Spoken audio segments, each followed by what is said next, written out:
Good afternoon, everyone. Welcome back to Tynecastle. I'm with Chris this time, not stuck in traffic along the M8. We're going to talk about Hearts 0, Rangers 0, the start of a new season that felt eerily like the end of the last one. Chris, a couple of months ago, I was sitting here after Hearts 3, Rangers 3.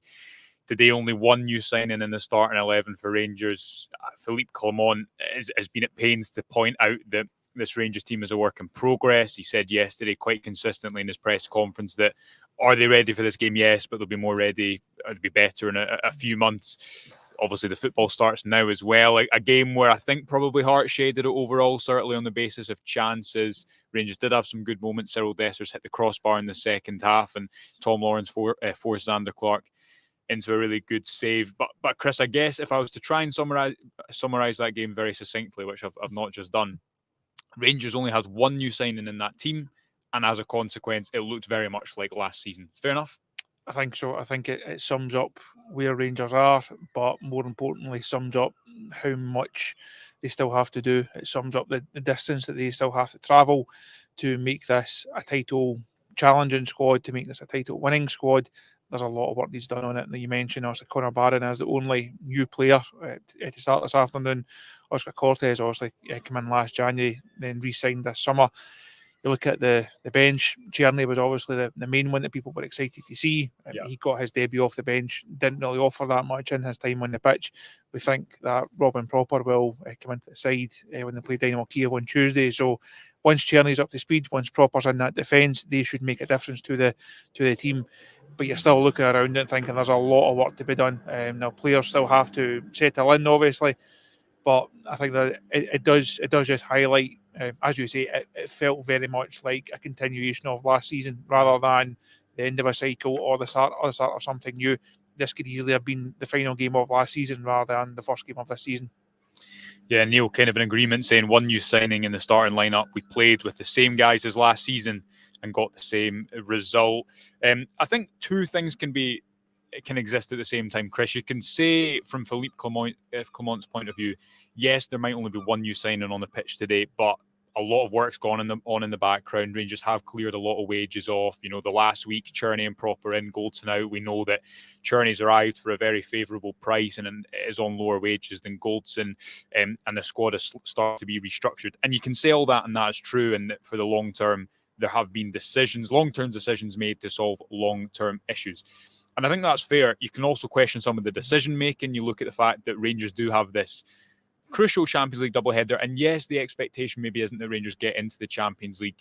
However, the financial implications are so significant. You've not got Hamza Gamane in the squad. We knew he wouldn't be, but again, he's one who arrived earlier in the window. Clinton Encialo the same. Obviously, Robin Proper, who hadn't had a training session with the team. Clement seemed to insinuate he might play yesterday, that he didn't today.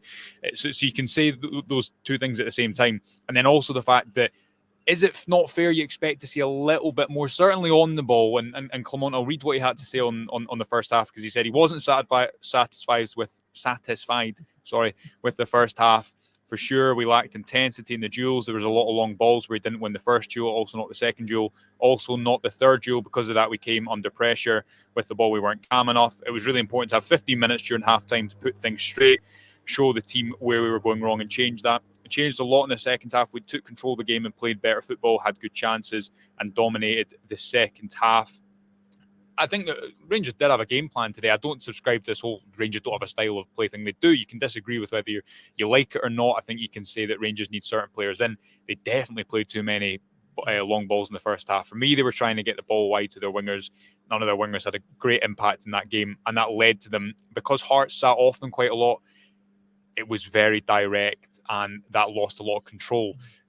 Is that fair that you think, I know I've blabbered on a bit there, but is that fair that you can say, look, yes, a lot has changed since the end of last season, maybe behind the scenes, but you'd still expect a little bit more in the opening day of the season, and a little bit more about, regardless of the players that Clement's got at his disposal, we should be seeing a little bit more of his ideas, especially on the ball?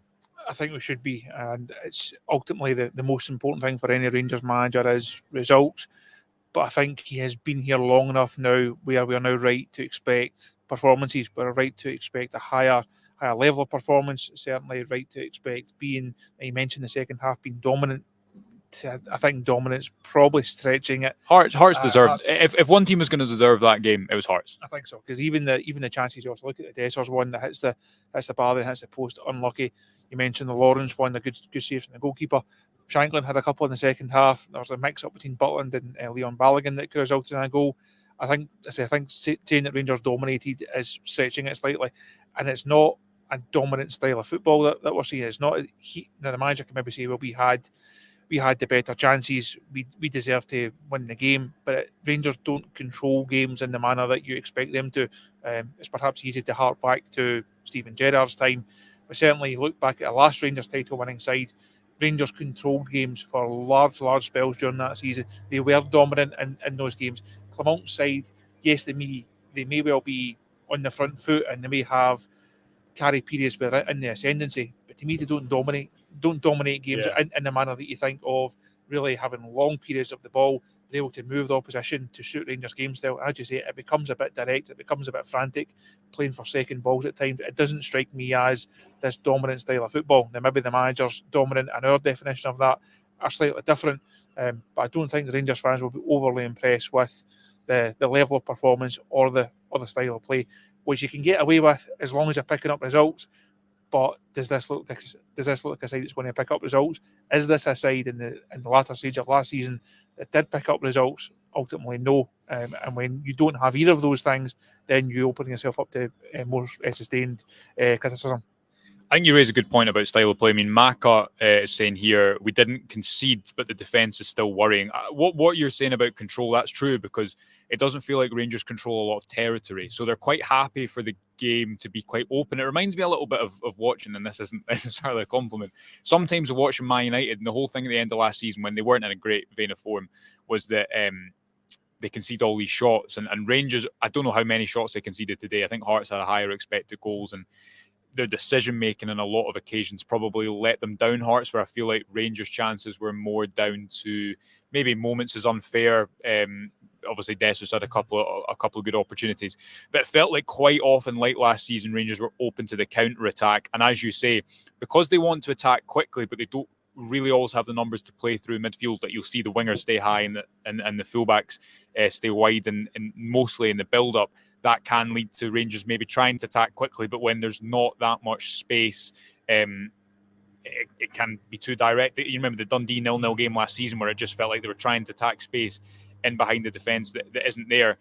I think that on that topic, though, Chris, the only thing that's probably going to solve that and give us a better idea of what Clement does want to do is individuals, because when Václav Černý came on, he didn't have a huge impact on the game, but I thought Rangers looked better just having a natural winger out there, because Wright wasn't receiving the ball wide, holding it for a little while, allowing his team to get up the pitch.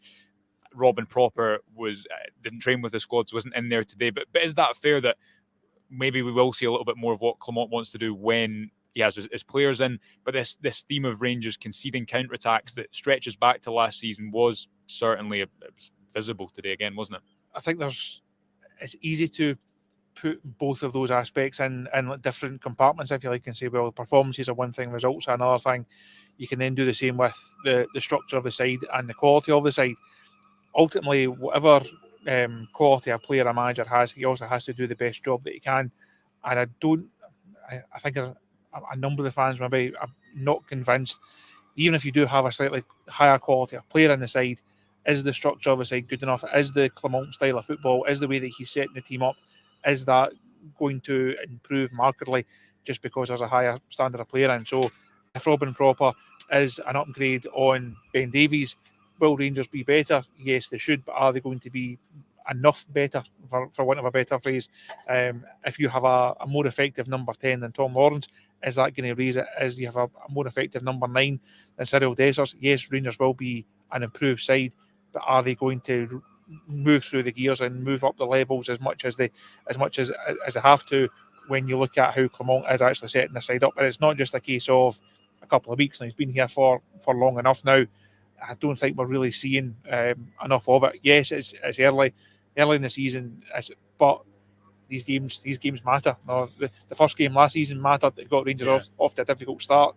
Not quite as bad a result this time around, But if things don't go well on Tuesday, it then adds a wee bit more pressure, and you then get the two Hampden games coming up, huge pressure on them, another European game, you then get the Old Firm game. Things can quickly, as we know all too well, things can quickly snowball, and Rangers can't afford to give the fans enough or even more ammunition than they already have. It's not been a good summer on and off the pitch, and that's why I think people are a bit tense, are a bit kind of fraught at present. David is a bit more optimistic. He says he was happy with that because Hearts looked good and Rangers came close to winning, give Clement time. And listen, that is important to point out, that it's a different context to last season, given the fact that the manager has just signed a 4-year deal on the eve of the new season. And Clement does need time. If you look back to last season, this period where Rangers, I think you saw what they were really trying to do was when they beat Ross County at home, when they beat Hearts at home. The Ross County game was a 4-1 game, wasn't it? And there they were fast with the ball, aggressive, going forward. There's still a question mark for me is when they don't have space, how do they look in possession? Clement said pre-match that he needs reinforcements in the midfield, and I thought Connor Barron did well, but it's a lot to ask him to come in and be the linchpin that this Rangers midfield plays around. That point is important for me as well. Though the reality is it is going to take time for Clement to get a stronger starting 11, and I think Rangers will have a stronger team come the end of the month. I'm not saying anything controversial by saying that, but again, it is about what position are they in by that point, because I think the comment from David there is right. Rangers could have won that game. They also could have lost that game. And if they had lost that game, then the tone would have been very different. I think it's a flat tone probably after that game is fair to surmise. It could have definitely been worse. One thing that did not help was Oscar Cortez. He went down at the end of the first half, and we asked Philippe Clement about it after the game. This is what he had to say. I cannot say how he is at the moment. He fell in a duel in a bad way in the first half and hurt his knee, but he said, and was also tested by the doctor, that he was fine for the second half. With his first sprint, he felt too much pain, so he had to take him off.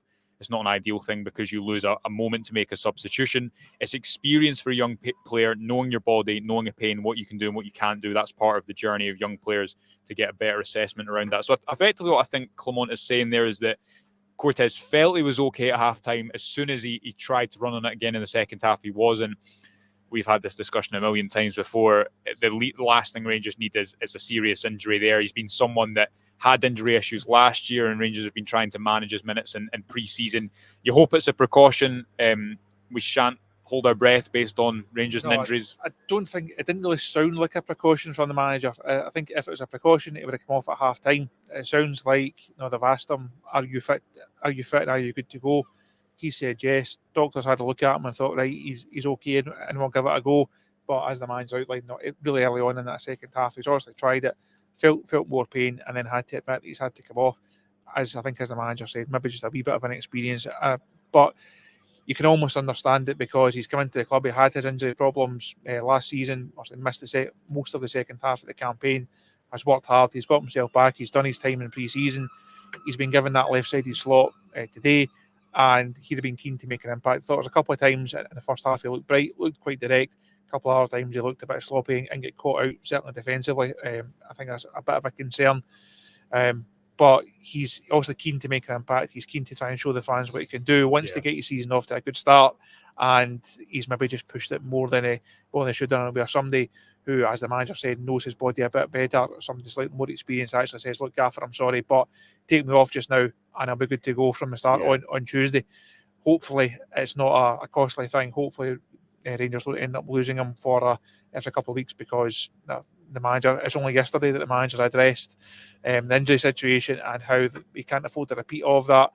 They can't afford to lose attacking players. We're already questioning, does this side carry enough attacking threat? Are there going to be enough goals in it?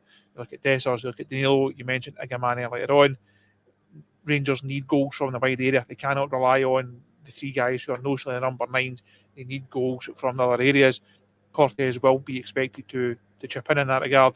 If he then spends a period out the side, he obviously can't contribute at all. That then puts more pressure on other areas, and the problems then start to mount up. So fingers crossed it's not as bad as initially feared. And also you'll speak to the manager on Monday when you're out in Poland, and we'll get a fuller diagnosis on it.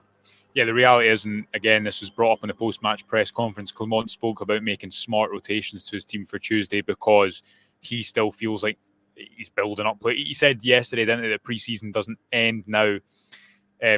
And again, there's two things can be true at the same time. From his point of view, I guess he's working from a difficult position this summer, but also supporters will want to see a new team to get them excited at the start of the season. And I don't think that was that today. Leads us on to Dynamo Kiev, who obviously scored quite a few goals. And I can't say I know much about them, but if you're scoring 9 goals in over 2 legs in a Champions League qualifier second round against a Partizan Belgrade team who I think finished second in their league last season, it's going to be a difficult challenge that for Rangers, Chris, isn't it?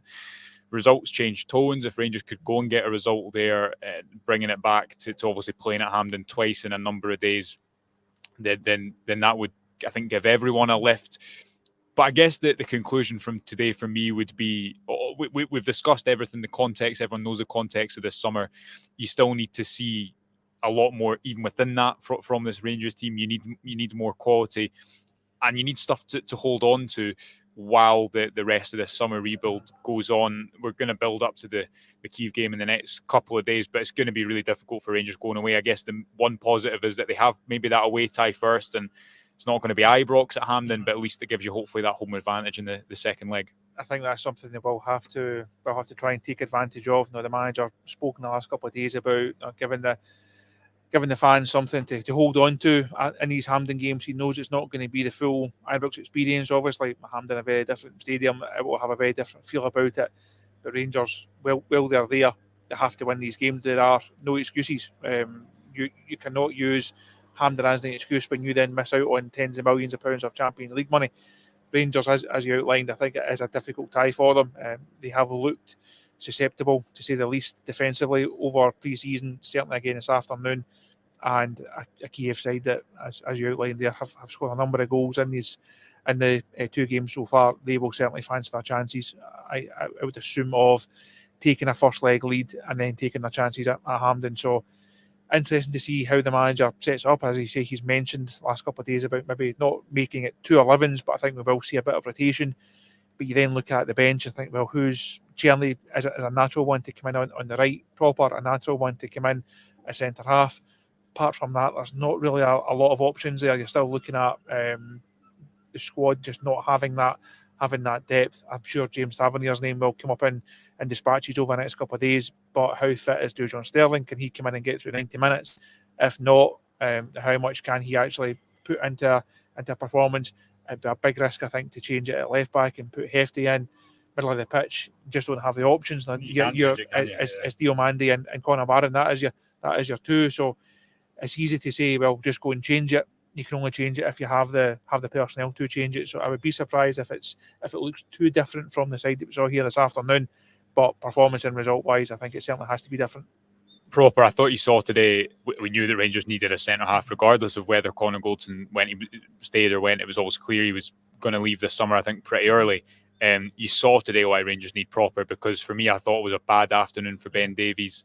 He lost a lot of duels to Kenneth Vargas, and John Suter misjudged a few balls. We spoke a little bit, and people can read the scout report on the website, but one of the main attributes that stood out to me, having watched a bit of Robin Proper, is he's more comfortable defending high up the pitch. Rangers need to, because of the numbers they're committing forward, they need to guard against those counter-attacks. They need someone to build a defence around, and I thought that was absolutely apparent today, because if not for Hart's poor decision-making, if not for a couple of really good Ridvan interventions, then I think Rangers would have conceded off one of those counter-attacks they failed to concede. But listen, we're going to break it all down in more detail on Monday's morning briefing. I'm off to the game, off to Poland tomorrow, so you can expect full coverage of Dynamo Kiev versus Rangers. Until then, thanks to everyone for joining us. Remember, loads of content on the website and to come your way over the next couple of days. We'll have a full stats bomb breakdown as well, looking at a little bit more detail at that game, if you can bear it, and where it went wrong for Rangers, maybe what they struggled to do today here at Tynecastle. But we'll of course bring you full coverage as well over in Poland on Tuesday night and Monday. Until then, thanks for joining us. Enjoy the rest of your weekend, and we'll speak to you soon. Bye.